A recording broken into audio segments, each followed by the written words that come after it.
도망을 간 동생 부부. 옛날 충청도에 명문 대가의 아들 조삼란이라는 사람이 있었습니다. 그는 명문 대가의 아들이었으나 대대로 가난했던 데다가 어려서 부모까지 잃어 장가를 들지 못하고 있었습니다.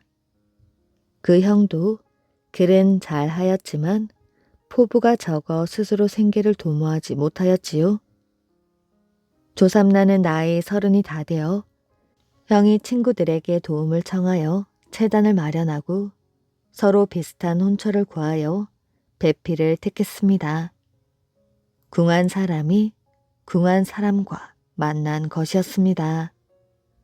시집 온 날 항아리에 좁쌀 한 톨조차 남은 게 없었고 부엌은 연기조차 나지 않았습니다. 그러자 신부가 말했습니다. 집안이 이 모양이니 어찌 살아가야 합니까? 내게 한 가지 계책이 있긴 한데 당신이 따라주겠소?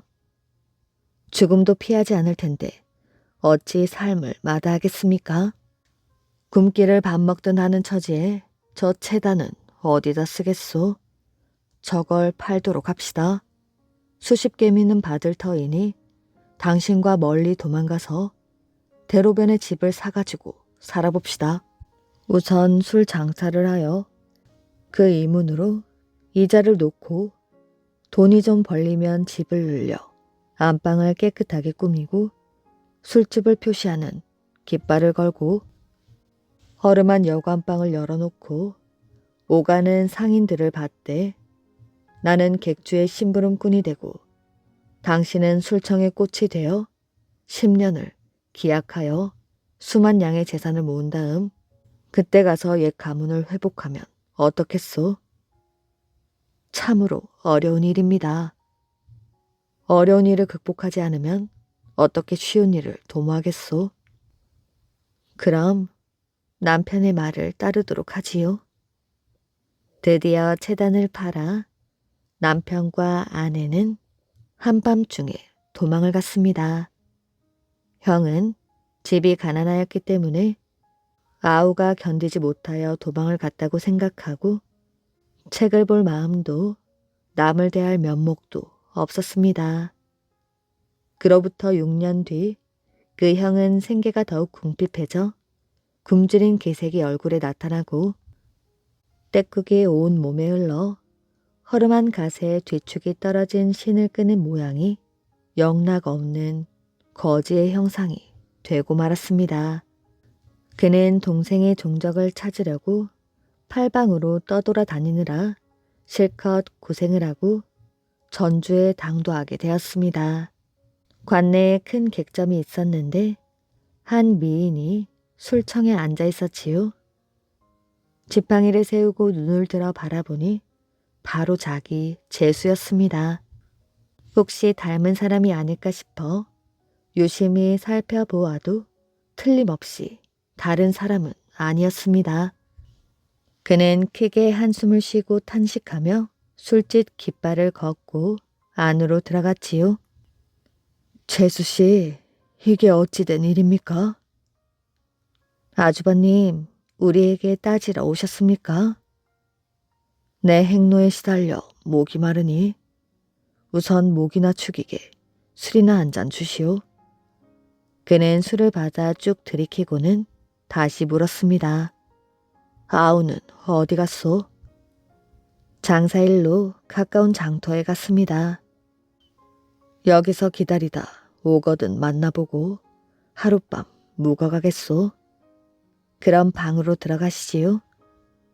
한참 기다리자 아우가 짧은 배자를 걸치고 행상들의 짐 발이 수십 여피를 줄줄이 몰고 들어와서 짐을 풀고 말을 메어 꿀을 먹이는데 먼지를 잔뜩 뒤집어 쓴 모양이 취한 사람처럼 보이기도 하고 미친 사람 같기도 했습니다. 형이 방에서 지켜보다가 아우를 불렀지요. 얘야, 네가 이게 웬 꼴이냐? 동생이 보니 자기 형이었습니다. 형님, 여긴 무슨 일로 오셨습니까? 그러더니 더 이상 다른 말은 하지도 않고 밥상을 가지고 손님을 접대하러 오가느라 가만히 있을 겨를이 없었습니다. 형님도 다른 길손들과 똑같이 드시겠소? 길손에게는 10전을 받는데 형님에게는 5전어치 드리지요. 형은 내심 섭섭했지만 꾹 참고 그날 밤을 넘겼습니다. 아우는 밤에도 다른 방에서 자며 들여다보지 않는 것이었지요. 다음날 길손들은 전부 떠났으나 형은 그대로 앉아 있었습니다. 아우가 말하였지요. 형님, 왜 안 가고 계시오? 얼른 밥값이나 주고 가시구려. 내 너를 오래 보지 못하여 못내 마음이 울적하다가 이제 너를 만나니 발걸음이 무거워지는구나. 너는 무슨 마음으로 나를 이렇게 미워하며 내쫓으려는 것이야. 게다가 또 밥값까지 받으려 하는 게냐? 대체 그 값이 얼마인 것이야? 내 형님 주머니가 넉넉하지 못한 줄 알고 저녁과 아침을 반상으로 2차례 드렸으니 10전이요. 넌 내가 넉넉한지 못한 줄만 알았지 빈 털털이인 줄은 몰랐구나. 그럼 어디 묵을 곳이 없어 하필 여간을 들었소? 돈이 없거든 수중에 든 물건이라도 대신 잡히시오. 형은 할 수 없이 떨어진 부채와 달아빠진 수건으로 셈을 했습니다. 그때 재수가 옆에서 한마디 거들었지요. 어제 술 한 잔 값이 있습니다. 그것도 내셔야지요. 형은 주머니 속에서 헌 빚을 꺼내어 땅에 내던지고는 눈물을 흘리며 돌아섰습니다. 그 후로 마음이 편치 못하여 혼자 탄식하곤 하였지요. 그 뒤 형은 아이들을 훈계하여 부지런히 집안일을 보살펴 부끄러움을 씻고자 다짐했습니다.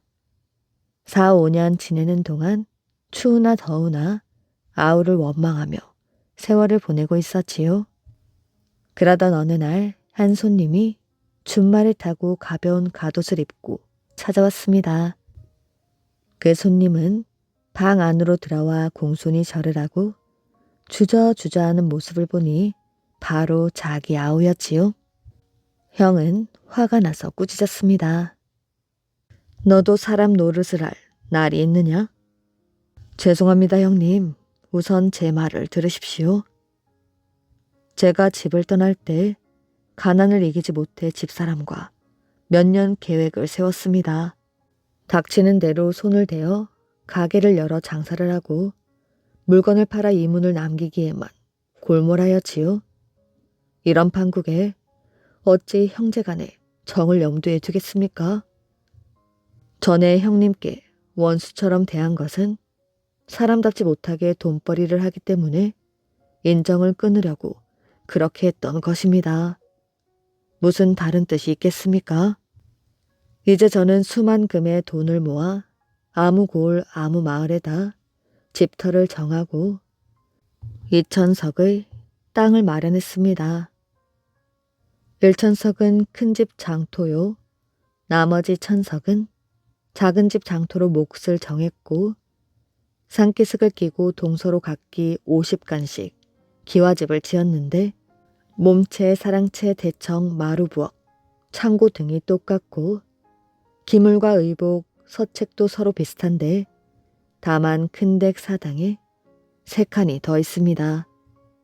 지금은 노비들에게 지키게 하고 있습니다. 여기 땅 문서 2개짝과 저녁과 아침 거리로 먹을 백미와 반찬으로 쓸 어물을 약간 마련해 가지고 왔습니다. 형님은 우선 문서궤를 보시고 이 아우 노루 못한 아우가 일으켜 세운 사업을 용서해 주십시오.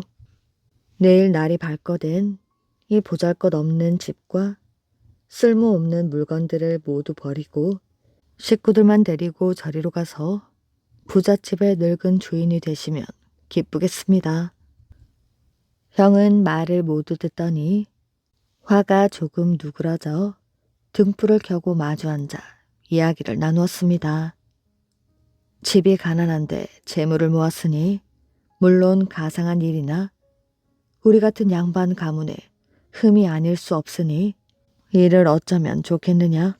형은 한편으로 위로하고 한편으로 마음 아파하기도 했습니다.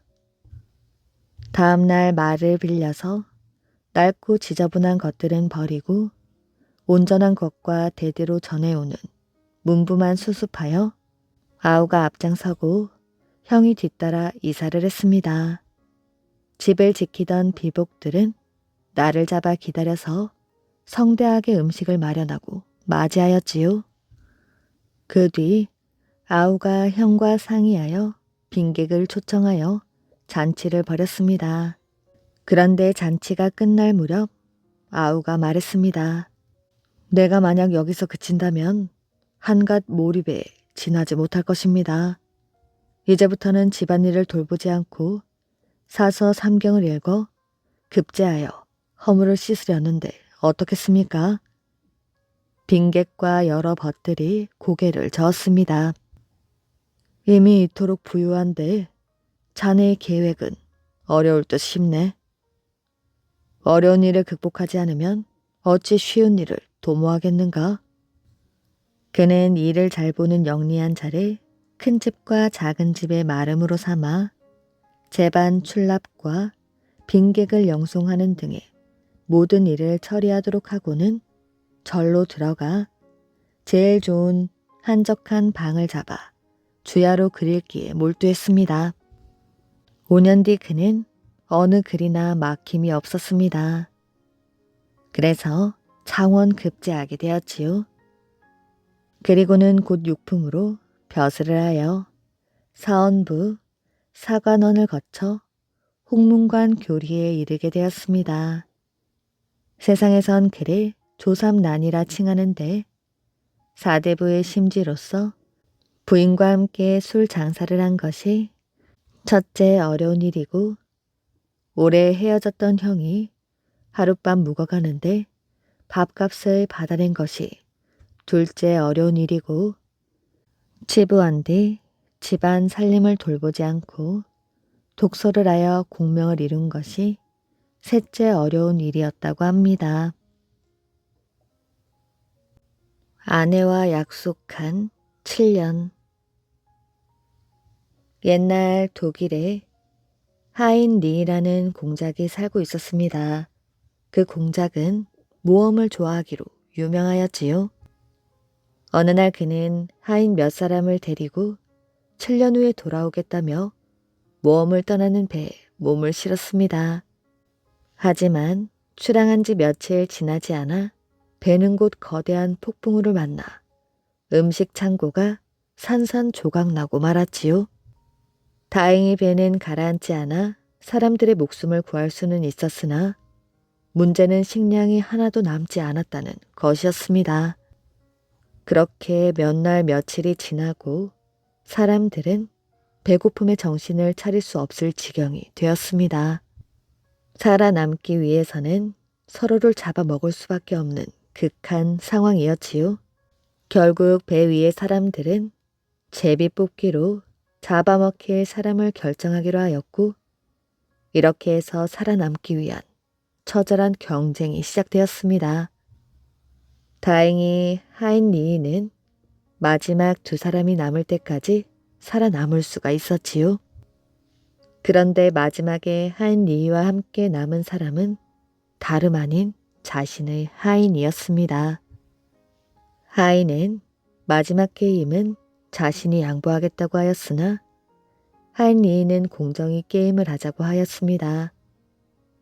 결국 그의 주장대로 마지막 제비 뽑기를 하였고 안타깝게도 하인 리가 당첨되게 되었지요. 그러나 하인은 도저히 그를 잡아먹을 수가 없었습니다. 그래서 하인 리를 가죽 자루 속에 넣고 가만히 기다렸지요. 그런데 놀랍게도 독수리의 머리와 사자의 몸을 가진 괴물 그라이프가 나타나더니 가죽 자루를 확 낚아채 가버렸습니다. 그라이프는 자루를 자신의 둥지로 가져가더니 새끼들에게 맡기고 또 다른 먹이를 찾아 날아갔습니다. 그 사이 하인리히는 용감하게 자루를 찢고 빠져나왔지요. 하인리히는 달려드는 새끼들에게 칼을 휘두르며 물리치고 나무를 타고 내려와 도망가기 시작했습니다. 도망가는 그의 앞에 갑자기 사자와 용이 나타났습니다. 둘은 서로 싸우고 있었으며 사자가 밀리면서 거의 죽기 일보 직전이었습니다. 하인리히는 사자가 불쌍하다는 생각이 들었지요. 그는 사자를 구하기 위하여 용에게 달려들어 용의 목을 칼로 찔렀습니다. 용은 숲이 떠나갈 듯한 괴성을 지르고 피를 토하며 죽어갔지요. 이후로 사자는 하인리히에게 감사를 표하며 계속 따라다니기 시작했습니다. 사자 덕분에 하인리히는 배고픔을 이길 수가 있었지요. 왜냐하면 사자가 계속 사냥을 하여 하인리히에게 먹을 것을 갖다 주었기 때문이었습니다. 먹을 것에 대한 걱정이 없어진 그는 한동안 숲속에서 편안하게 살 수 있었습니다. 그러나 그는 곧 다른 모험의 세계로 떠나야겠다는 생각에 사로잡히게 되었지요. 그래서 뗏목을 만들기 시작했습니다. 뗏목이 완성되자 하인리히는 사자를 따돌릴 기회만 엿보다가 어느 날 사자가 잠들어 있는 사이에 몰래 뗏목을 띄웠습니다. 뗏목이 조금씩 바다를 향해 가고 있을 때 사자가 잠에서 깨어났지요. 사자가 뗏목을 향해 달려오기 시작했습니다. 그리고 물에 풍덩 뛰어들더니 금세 뗏목까지 따라와 버리는 것이 아니겠어요? 결국 하인리히는 사자를 데리고 떠날 수밖에 없었습니다. 바다 위의 항해는 험난하였지요. 갑자기 파도가 몰아쳐 뗏목이 요동치는 것은 물론이고 무엇보다 사냥을 할 수 없어서 배고픔을 이기는 것이 가장 큰 문제였습니다. 이렇게 극한 상황이 닥쳐오자 이제 하인리히가 할 수 있는 것은 하늘에 기도를 하는 것뿐이었지요. 바로 그때 악마가 나타나 하인리히의 귀에 대고 이렇게 말했습니다. 하늘은 너를 절대 도와주지 않지. 지금 네 고향에 무슨 일이 벌어지는 줄 아는가? 너의 부인이 다른 나라의 영주와 결혼식을 올리고 있다고. 네가 내 말을 듣기로 약속을 하면 지금 당장 너를 네 아내에게 보내줄 수 있어. 하인리히는 악마의 말을 듣고 깜짝 놀랐지만 곧 아내와 약속한 7년의 세월이 이미 지났다는 사실을 깨달았습니다. 깊이 후회하였지만 자신이 잘못한 것이니 어쩔 수 없는 상황이었습니다. 그렇다고 악마에게 굴복할 수 없는 노릇이었지요. 하인리히는 단호하게 악마의 제안을 거절했습니다. 그러자 악마는 또다시 그를 유혹하였지요. 그렇다면 내가 너를 지금 당장 고향으로 데려다 주지. 물론 사자도 함께 말이야.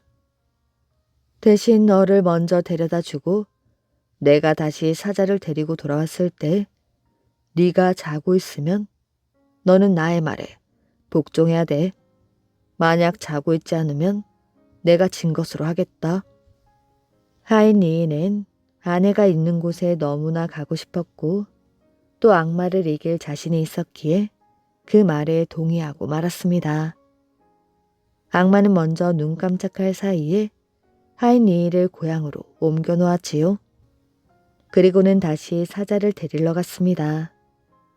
그런데 악마가 사자를 데리고 오면서 공중에서 보니 하인리히가 자고 있는 것이 보였습니다. 역시 내 생각대로군. 녀석은 피곤해 절어 있었으니까. 바로 그때였지요. 사자가 갑자기 으르렁거리며 울부짖었고 그 소리에 하인리히는 잠에서 깨어날 수가 있었습니다. 이 모습을 본 악마는 사자 때문에 게임에서 졌다며 사자를 땅으로 내동댕이 쳐버렸습니다. 사자는 쿵 하고 땅에 떨어졌으나 다행히 죽지는 않았지요. 다시 사자와 만난 하인리히는 몰래 성 안으로 숨어들었습니다. 마침 성에서는 성대한 결혼식이 열리고 있었습니다. 오늘 밤 자신의 아내가 다른 사람의 아내가 된다고 생각하니 하인리히의 가슴이 벌렁거리기 시작하였지요. 그는 급하게 하인 한 사람 앞으로 나아갔습니다. 하인은 사자와 함께 나타난 이상한 사람을 보고 깜짝 놀랐지요. 하인리히는 침착하게 포도주 잔에 자신의 반지를 떨어뜨리며 하인에게 말했습니다. 이 잔을 공작 부인에게 갖다 주시오. 하인은 그가 예사로운 사람이 아님을 알아보고는 반지가 담긴 잔을 급히 공작 부인에게 주었습니다. 공작 부인은 그 반지가 자신의 남편의 반지임을 알아차렸습니다. 너무도 놀란 공작 부인은 반지를 가져온 사람을 데려오게 하였지요. 이리하여 하인리히와 공작 부인은 극적인 만남을 갖게 되었습니다.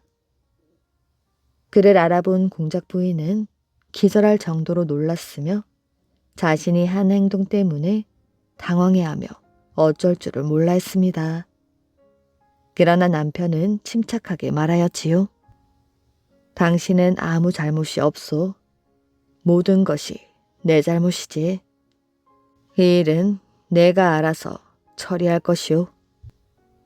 하인리히는 우선 새로운 신랑을 만나서 자초지종을 이야기해 주었습니다. 그 신랑도 하인리히의 명성에 대해 익히 잘 알고 있었기에 더 이상의 반항은 하지 않았습니다. 하인리히는 신랑에게 공작 부인이 아닌 다른 신부를 소개해 주는 것으로 문제를 매듭짓게 되었지요. 이렇게 하여 새 신랑은 하루 만에 갑자기 새로운 신부를 맞이하는 일이 벌어졌습니다. 그 후 새로운 신부를 맞아들인 새 신랑은 행복하게 잘 살았고 하인리히도 더 이상 모험을 떠나지 않고 공작 부인과 함께 행복하게 잘 살았다고 합니다. 사자는 훗날 하인리히가 늙어 죽을 때까지 죽지 않고 살아 있었습니다. 하인리히가 죽어서 무덤에 묻혔을 때에도 사자는 그의 무덤을 지키며 떠나지 않았다고 합니다. 그러기를 몇 날 며칠 결국 사자도 그의 무덤 곁에서 세상을 떠났다고 합니다. 그때 사자의 모습은 무척 행복해 보였지요. 변하지 않는 거만함. 옛날 조선시대에 이숙번이라는 사람이 살고 있었습니다. 그 사람은 태종의 1등 공신으로 뽑히는 사람이었지요. 그런데 타고난 교만한 성품을 버리지 못하여 행복한 인생을 살지 못하고 유배지에서 일생을 마치고 말았습니다. 이숙번은 왕의 총애를 받고 있어서 교만하기가 짝이 없었습니다. 그래서 임금 이외의 사람은 눈에 보이는 사람이 없었지요. 나처럼 왕의 신임을 받고 있는 사람이 있으면 나와 보라고 하지. 같은 지위의 재상들이라도 보잘것없는 종처럼 취급하여 거만하게 굴었습니다. 재상이면 다 같은 재상인 줄 알아? 어디 감히 나와 함께 나란히 걸으려고 하더니 한 걸음 뒤따라오지 못할까?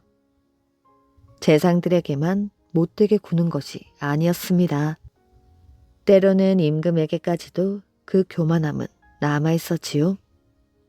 이숙번에게 즉시 입궐하도록 전하라. 임금의 명령을 받은 내시가 이숙번의 집에 들러 하인에게 말을 전하면 그 하인도 주인과 마찬가지로 불손하게 굴었습니다. 우리 대감께서는 지금 병이 깊으셔서 당장 움직일 수 없습니다. 그러면 내시의 말을 믿은 태종은 이숙번이 정말 큰 병이 난 줄 알고 의원을 보내며 걱정까지 해주었습니다. 얼마나 아프면 짐이 부르는데 오지 못할까?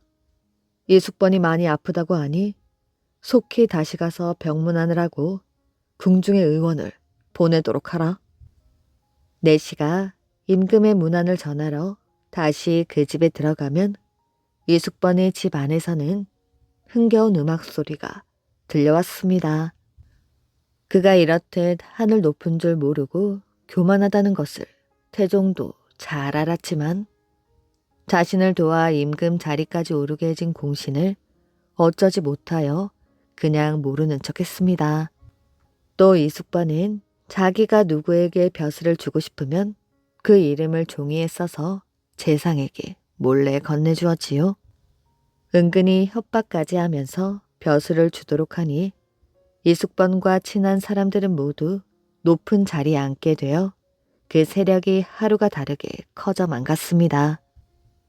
이숙번은 서대문 안에 자기의 집을 지었는데 그 주위에 작고 허름한 집들이 많았지요. 내 집 주변에 이런 거지 같은 집들이 많이 있구나. 들고 나는 것이 소란스러워서 안 되겠다. 그는 이 집에 사는 사람들을 보지 않도록 임금에게 특별히 간청했습니다. 전하, 소신이 사는 곳이 수레와 사람들 지나가는 소리로 소란스러워 나란 일을 돌보는 신의 정신을 혼란시키니 견딜 수가 없습니다.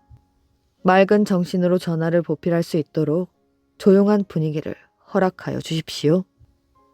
누가 들어도 말도 안 되는 무리한 청이었지만 이숙번이 하도 여러 번 졸라대므로 임금은 허락할 수밖에 없었습니다. 하루아침에 골목이 없어지자 백성들은 기가 막혔습니다. 집을 출입하려면 빙 돌아갈 수밖에 없게 된 백성들이 기가 막혀 원망하고 불평을 해보았지만 아무 소용도 없었습니다. 날이 갈수록 이숙번의 횡포가 더욱 심해지자 참다 못한 여러 대신들이 임금에게 상소를 올렸습니다. 이숙번을 처벌하지 않으면 백성들의 신뢰를 잃게 될 것이옵니다. 너무도 심각한 사태에 태종도 고개를 끄덕이지 않을 수 없었습니다. 봐주는데도 한계가 있는 법이오. 지은 잘못이 너무나 많으니 나도 어쩔 수가 없구려. 귀양을 보내도록 하시오. 태종은 이숙번을 먼 곳으로 유배 보냈습니다.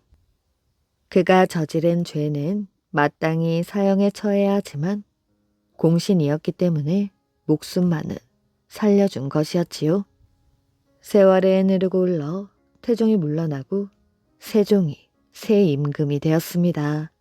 세종이 집현전 학자들과 용비 어천가를 편찬하는데 태종시대의 일을 잘하는 사람들이 꼭 필요했습니다.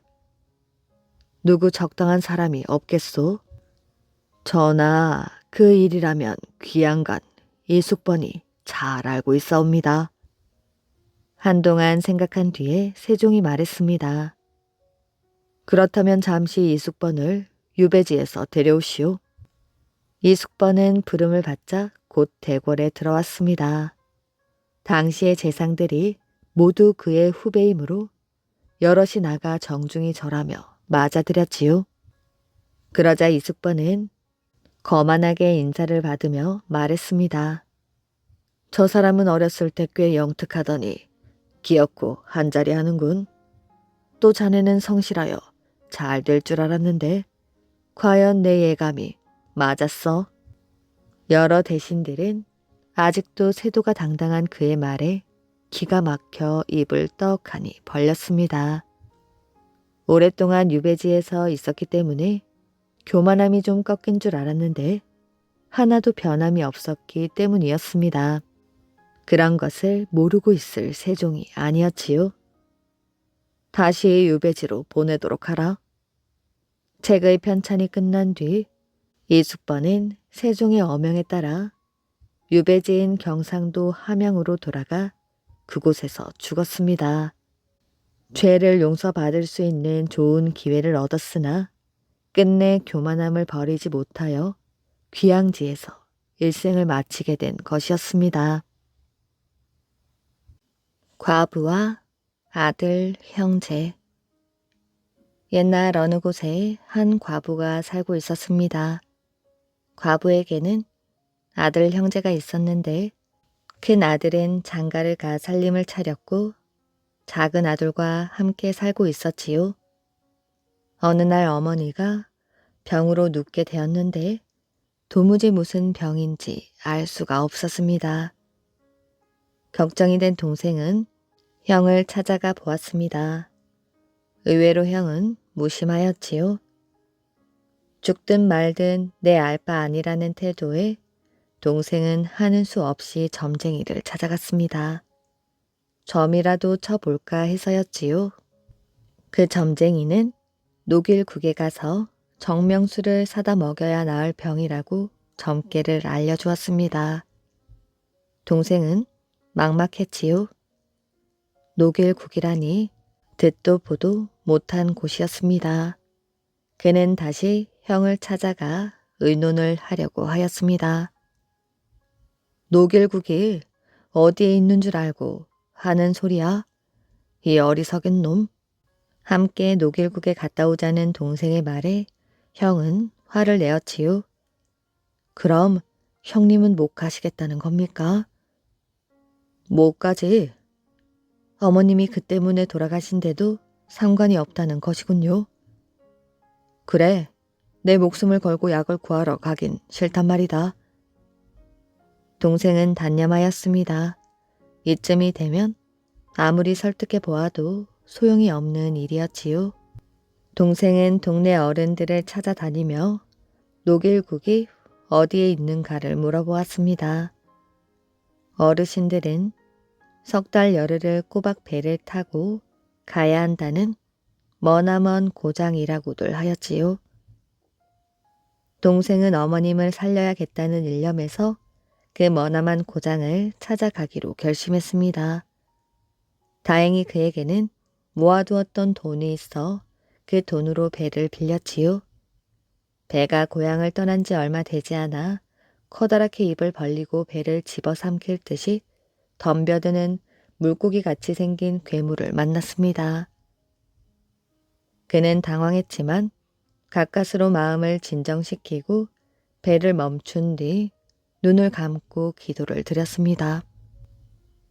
옥황상제님, 용왕님, 부디 보살펴 주십시오. 어머님 병환이 심하여 녹일국으로 약을 구하러 가는 길이옵니다. 약을 구하여 어머님께 드릴 때까지만 두루 보살펴 주십시오. 기도를 마치자 주변이 순간 조용해서 동생은 살며시 눈을 떠 보았습니다. 괴물은 보이지 않을 뿐만 아니라 때마침 불어오는 순풍을 받아 배는 바다 위를 미끄러져 가는 것이었지요. 그래서인지 생각과는 달리 불과 열흘 만에 녹일국에 도착할 수 있었습니다. 정명수를 파는 약방도 쉽게 구할 수가 있었지요. 게다가 약방 주인은 기다리고나 있었다는 듯이 약을 지어주었습니다. 그러면서 이 약을 가지고 돌아가서 어머님이 돌아가셨으면 세 첩을 먹이고 살아 계시다면 6첩을 먹여야 한다고 친절하게 일러주었지요. 그는 몇 번이고 감사의 말을 드린 뒤 고향으로 돌아가는 배를 띄웠습니다. 며칠간의 항해 끝에 멀리 고향이 보이기 시작하였지요. 그 무렵 동생의 배를 향하여 한 척의 배가 달려오고 있었습니다. 자세히 보니 형이었지요. 두 척의 배가 서로 마주쳐 멈추었습니다. 형은 동생에게 약을 달라고 하였지요. 우리 형제가 함께 가서 약을 구해왔다고 해야 동네에서도 평판이 좋을 것 아니냐. 어머님이 기뻐하실 것은 물론이고. 마음 착한 동생은 형의 입장을 생각하여 약을 내주었지요. 그러나 형은 약을 받자 갑자기 동생에게 달려들어 양쪽 눈을 후벼 파내고 배의 밑창을 뚫어버렸습니다. 배는 고통에 신음하는 동생과 함께 침몰하기 시작하였지요. 형은 배가 완전히 가라앉은 것을 보고서야 뱃머리를 돌려 집으로 돌아왔습니다. 그러곤 어머니를 찾아갔지요. 어머님, 저희들 형제가 어머니를 살릴 물을 구해왔습니다. 못난 애미 때문에 고생이 많구나. 그런데 동생은 어디 있느냐? 저보다 뒤떨어졌습니다. 이제 곧 올 것입니다. 한편 동생은 배에서 떨어져 나온 판자 하나를 의지하고 정처 없이 떠돌고 있었지요. 며칠을 떠돌았는지 몰랐습니다. 판자 조각이 무엇인가 부딪히는 느낌이 들었지요. 그는 조심스럽게 주위를 더듬어 보았습니다. 모래와 바위의 감촉이 느껴졌지요. 육지임에 틀림없었습니다. 손의 감촉에만 의지하여 나아가던 그의 귀에 어디선가 대나무가 바람에 스치는 소리가 들렸습니다. 대나무를 잘라 퉁소를 만든 동생은 그 자리에 앉아 퉁소를 불었지요. 그가 퉁소를 불자 그 소리에 끌려 많은 사람들이 주위에 몰려들었습니다. 그는 지금까지의 이야기를 사람들에게 들려주었지요. 불쌍하게 여긴 사람들은 그를 보살피기로 하고 식사며 잠자리를 마련해 주었습니다. 그런데 이상한 일이 생겼지요. 밤이면 밤마다 부엉이가 날아와 한쪽 날개는 깔고 한쪽 날개는 펴서 그의 잠자리를 마련하는 것이 아니겠어요? 부엉이는 날이 새기가 바쁘게 날아가 버렸습니다. 이러한 사실을 알고 동네 사람들은 하늘에서 보낸 사람이라고 말하곤 하였습니다. 그날도 사람들은 모여 그의 퉁소 소리를 듣고 있었지요. 그런데 그때 어디선가 비둘기 울음소리가 들려왔습니다. 여러분, 비둘기를 찾아봐 주십시오. 귀에 익은 소리가 꼭 고향에서 온 비둘기 울음 같습니다. 그의 말을 들은 동네 사람들이 비둘기를 찾았습니다. 비둘기는 목에다 종이 조각을 달고 있었지요. 그 사람이 종이를 가져오니 그는 탄식하였습니다. 무슨 죄를 지었기에 어머니의 편지도 못 읽는가? 그는 슬픔을 참지 못해 두 주먹으로 눈을 쳤습니다. 그 순간 그의 눈은 다시 환하게 밝아졌지요. 그는 답장을 써서 비둘기의 목에다 걸어주니 비둘기는 훨훨 날아갔습니다. 언제 돌아간다는 내용의 편지였지요. 그런데 이 나라의 공주가 그런 사연을 듣고 퉁소 소리를 듣고자 했으므로 그는 궁중으로 갔습니다. 그의 퉁소 소리는 공주를 매혹시켰지요. 공주는 왕에게 그와 결혼을 하고 싶다고 말했습니다. 왕이 딸의 소원을 들어주어 마침내 그들은 혼인을 하였지요. 얼마 후 편지에 쓴 귀양 날짜가 되었습니다. 그는 아내인 공주를 거느리고 수많은 재물과 보물을 실은 배를 고향으로 띄웠지요.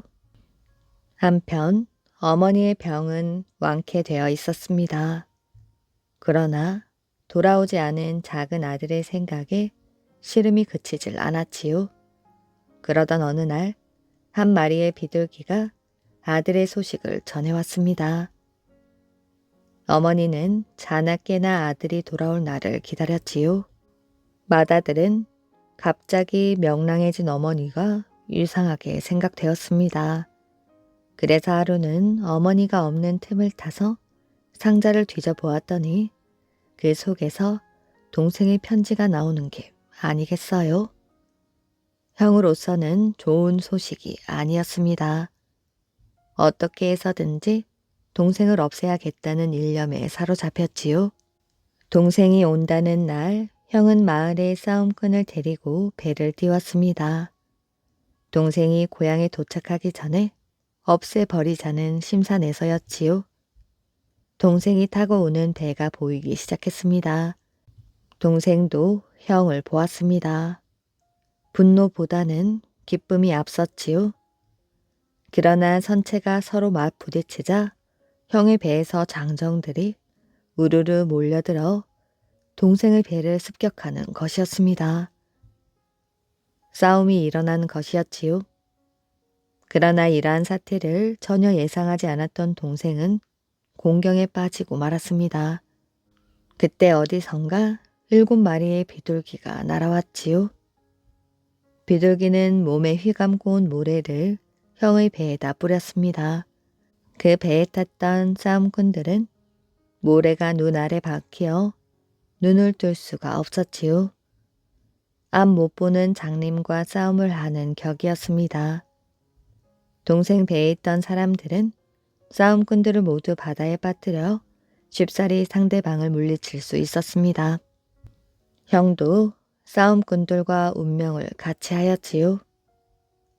그의 배가 고향에 닿자 온 동네 사람들은 환영을 나섰습니다.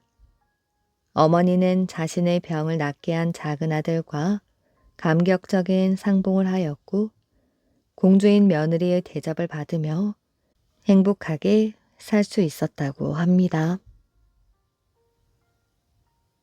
자라탕을 먹는 친구. 옛날에 아주 친한 세 친구들이 있었지요. 이름은 이재신, 김행, 김덕연이었습니다.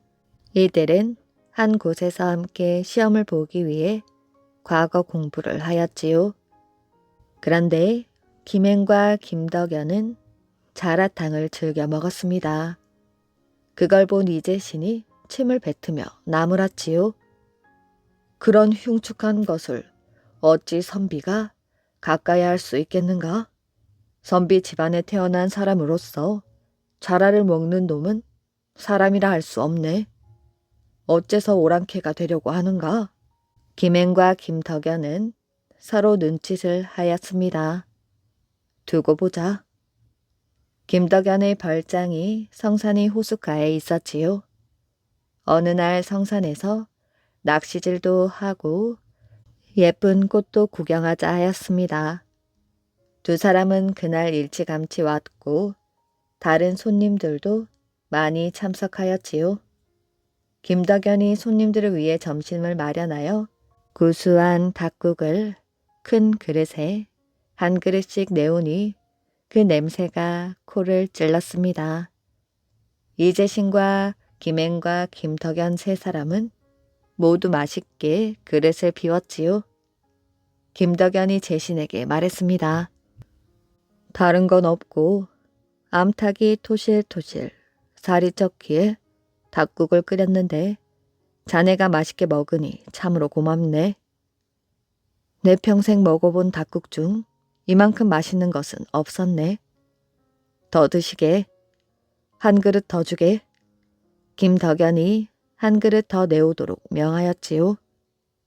정말 맛있군. 이재신은 또 그릇을 비웠습니다. 김행과 김덕연이 물었습니다. 그 맛이 자라탕과 어떠한가? 이재신이 눈살을 찌푸리며 말하였지요. 이런 맛있는 음식을 배불리 먹었는데 어찌 감히 그런 말을 하는가? 자네가 든 두 그릇이 자라탕이 아니던가? 김덕연의 말에 사람들은 손뼉을 치며 크게 웃었고 이재신은 깜짝 놀라며 거짓으로 땅에 대고 외구액거리며 토하는 신용을 하였다고 합니다. 선비와 머리 9 달린 도둑. 옛날 어느 산 속에 머리가 9 달린 도둑이 있었습니다. 이 도둑은 눈과 귀가 8개이고 코와 입은 9개나 되었지요. 도둑은 마을에 내려와 귀한 물건을 빼앗아 갔습니다. 어떤 때에는 사람까지 잡아가곤 하였지요. 마을 사람들은 산에서 내려오는 사람만 보아도 가슴이 덜컥 내려앉았습니다. 울던 아이들은 머리 9 달린 도둑이 온다는 말만 하여도 울음을 뚝 그쳤지요. 이 마을에 한 젊은이가 있었습니다. 젊은이에게는 예쁜 부인이 있었지요. 어느 날 저녁 옆집 종과 함께 우물에 물을 길러간 아내가 머리 9 달린 도둑에게 붙들려 가고 말았습니다. 아내를 잃은 젊은이는 어찌할 바를 몰랐지요. 내가 죽는 한이 있어도 아내를 찾아와야지. 젊은이는 무작정 산으로 올라갔습니다. 산 골짜기에 들어서니 오막살이 초가집이 있었지요. 초가집에는 백발의 할머니가 살고 있었습니다. 젊은이 어디로 가는 게요? 머리 9 달린 도둑을 찾으러 갑니다. 젊은이는 할머니에게 사정 이야기를 하였습니다. 그런 일이 있었구먼. 하지만 그냥 갔다가는 무슨 일을 당할지 모르는 일이요. 이 길로 좀 더 들어가면 오막살이 집이 한 채 있다오. 그 집에 사는 할머니에게 먼저 찾아가서 길을 물어보고 가게나. 예, 고맙습니다. 한참을 걷다 보니 초가집이 보였지요. 초가집 안에는 할머니 한 분이 있었습니다. 할머니, 도둑을 찾아가는 방법을 알려주십시오. 그 도둑은 기운이 장사라오.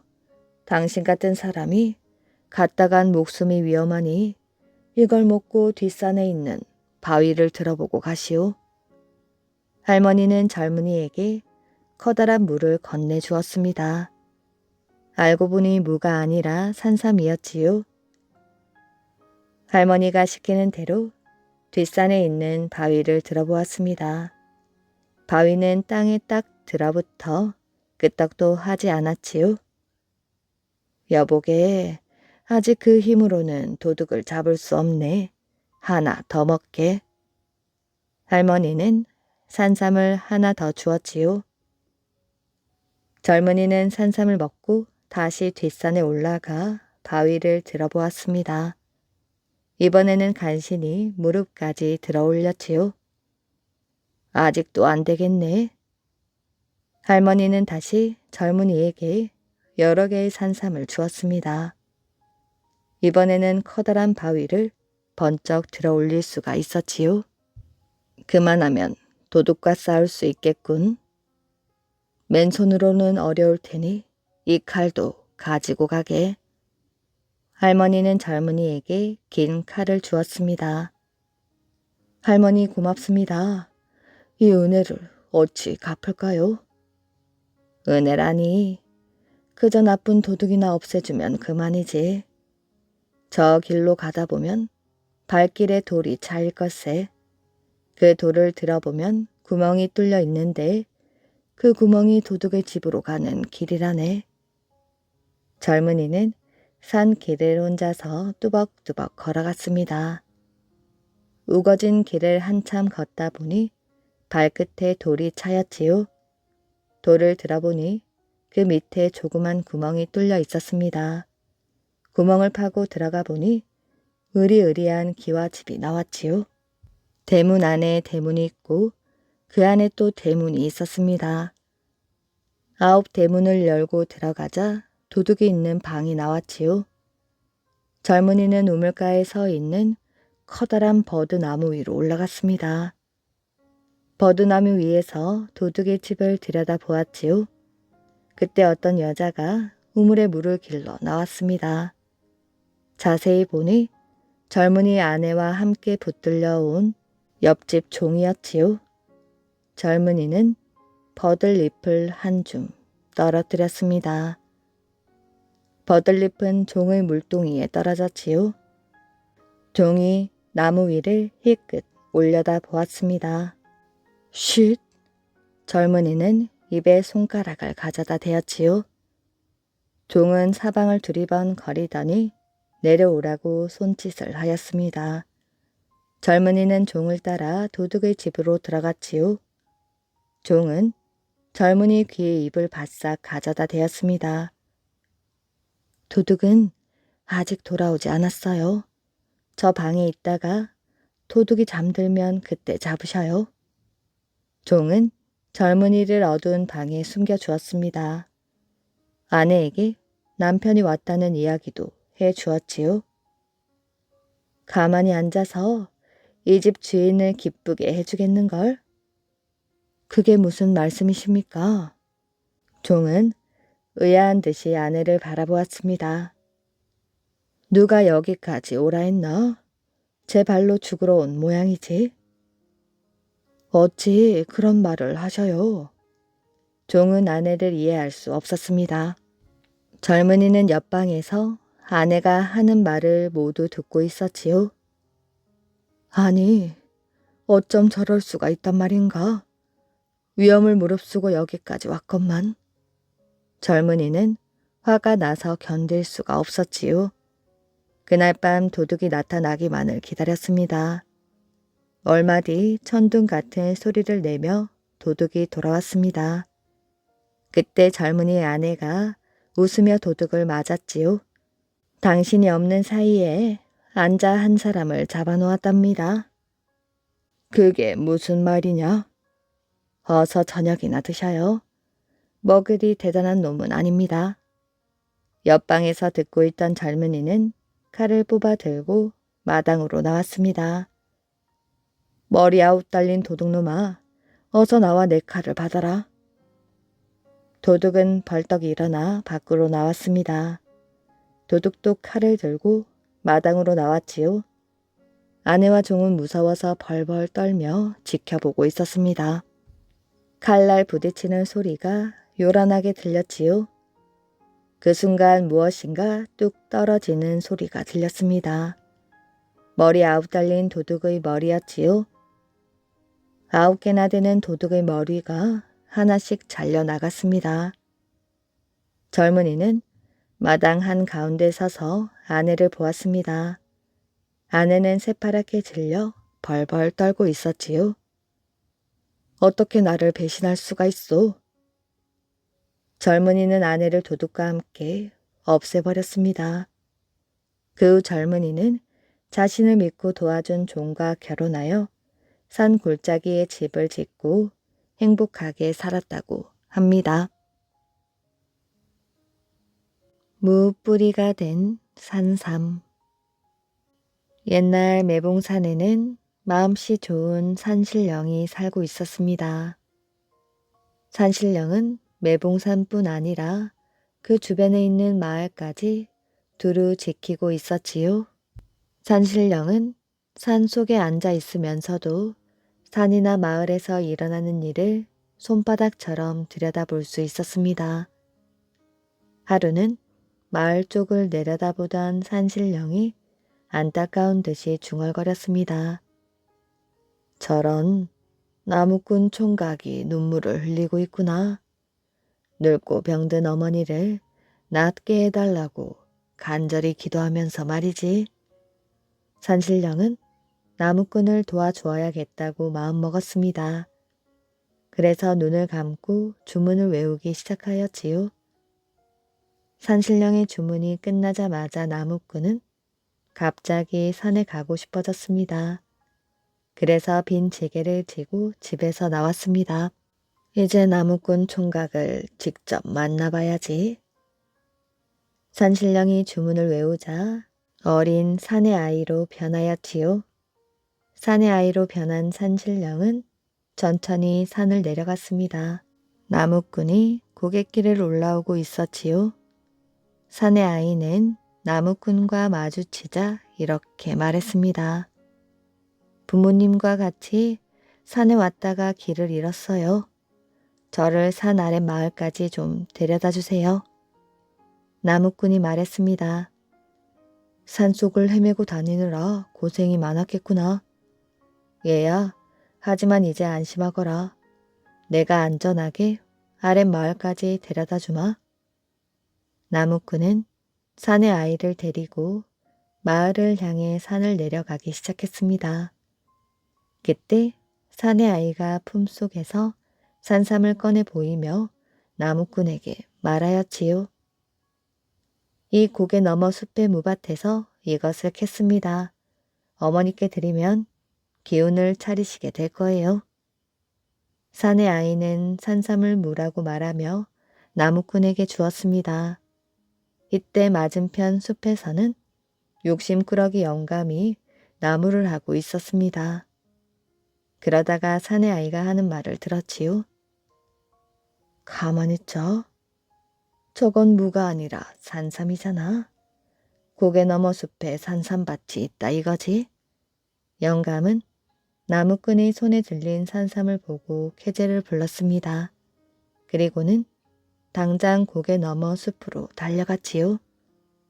나무꾼은 집으로 돌아와 산삼을 어머니에게 다려들었습니다. 그러자 어머니의 병이 씻은 듯이 나았지요. 내가 건강한 몸으로 되돌아오다니 믿어지지 않는구나. 얘야, 내게 어떤 약을 먹였니? 물을 다려드렸습니다. 나무꾼은 어머니에게 무뿌리에 달려있던 잎을 보여주었습니다. 그러자 어머니가 웃으며 말하였지요. 얘야, 이건 무가 아니라 산삼이란다. 예? 나무꾼은 깜짝 놀랐습니다.